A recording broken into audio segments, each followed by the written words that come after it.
میلاد پڑھنے کے لیے دادا دادی کا کردار پڑھنا پڑے گا، میلاد پڑھنے کے لیے پردادا کا کردار پڑھنا پڑے گا، اور پھر میلاد کے لیے ولادت کے وقت کیا ہوا تھا یہ بتانا پڑے گا، کیونکہ میلاد کہتے ہیں ولادت کے بیان کرنے کو، اور کسی کی ولادت بیان نہیں ہو سکتی۔ ارے کوئی کیا بیان کرے گا؟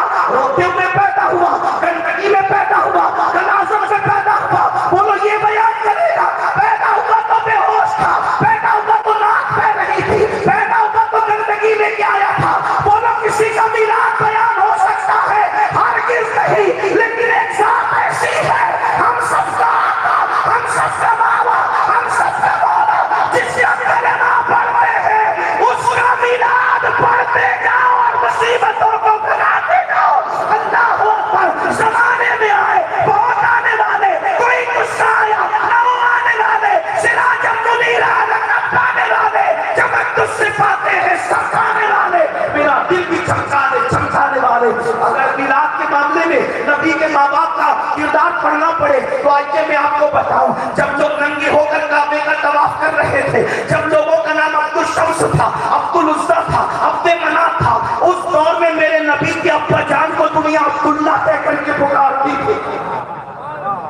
نبی کے والد کا کردار پڑھو نا، اور کیسا عبداللہ، سیرت نگاروں نے لکھا ہے اتنے خوبصورت تھے سرکار عبداللہ کہ جب گلی سے گزرتے تھے تو قوالی لڑکیاں انتظار میں کھڑی رہتی تھی، عبداللہ گزریں گے تو ایک جھلک دیکھ لیں گے۔ سیرت حلویہ کے حوالے سے لوگوں نے لکھا، کیا کہتے ہیں کہ حضرت عبداللہ کی جوانی کو دیکھ کر دور یوسف یاد آ گیا۔ ہائے ہائے ہائے، یہ اتنے خوبصورت تھے میرے نبی کے ابا جان۔ میں میلاد پڑھنے لگا ہوں، لیکن آپ نے ساتھ دیا تو میلاد پڑھوں گا، لیکن حضور کے ابا جان، اللہ اکبر اللہ اکبر، کہتے ہیں دور یوسف واپس آ گیا تھا، اتنے خوبصورت تھے میرے نبی کے ابا جان۔ آپ کو بتاؤں، لوگوں کو ان کو بھی کافر کہنے کا شوق ہے، لوگوں نے ان کو بھی نہیں چھوڑا۔ کیا یہ امت ہے جس نبی نے تمہیں مسلمان بنایا تم نے ان کے ابا کو بھی کافر کہہ دیا؟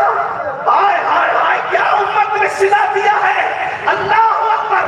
ارے کم سے کم اللہ کے نزدیک تو مسلمان نہیں ہے، کم سے کم لوگوں کے نزدیک مسلمان ہے، تو یہ نبی کا احسان ہے نا۔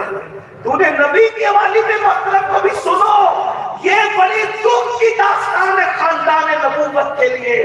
نبی کے گھر والوں کو کافر کہا گیا، اندازہ کرو، نبی کے والد کو، نبی کی امی جان کو۔ لیکن ایک بات کہوں، کافر کہنے والوں کو دعوت فکر دینا چاہتا ہوں، توجہ فرمائے۔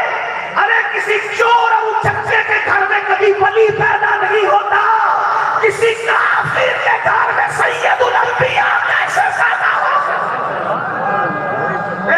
بتائیں کہ صحیح، کسی کافر کے گھر میں سید الانبیاء، بتاؤ کسی کافر کے گھر میں کبھی ولی بھی پیدا ہوا ہے؟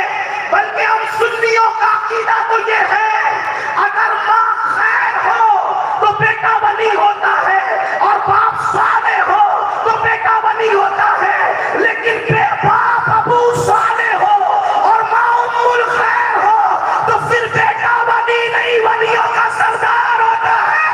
جب ولیوں کے سردار کے لیے صالح نہیں ابو صالح چاہیے تو نبیوں کے سردار کے لیے کیسا صحابہ چنا گیا؟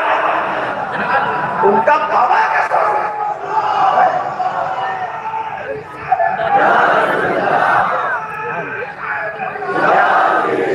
اب پتہ چلا سیاست کیا ہے میلاد بند کرنے کے پیچھے۔ جب نبی کی میلاد پڑھی جائے گی تو نبی کے ابا کا کردار نہیں پڑھا جائے گا، اور جب نبی کے والد کا کردار پڑھا جائے گا تو ملا کی 100 سال کی محنتیں سب ضائع ہو جائے گا۔ اندازہ تو فرمائے کیا کردار ہے نبی کے ابا جان کا۔ کہا کہ دور یوسفی پلٹ آیا تھا، ایک عورت نے بلایا اور توجہ فرمائے، کہا کہ میرے ساتھ زنا کر لو، میں تمہارے فدیے میں جو 100 اونٹ ذبح ہوئے ہیں میں وہ تمہیں دے دوں گی، قیمت ادا کر دوں گی۔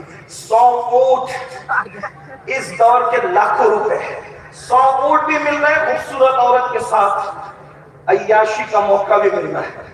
لیکن میرے نبی کے ابا جب لوگ کے والدین سے کہیں، ہم سنیوں کا عقیدہ تو یہ ہے کہ جب دعا کی قبولیت میں تاخیر ہو تو نبی کے والدین کا وسیلہ پیش کرو، دعا فوراً قبول ہو۔ نبی کے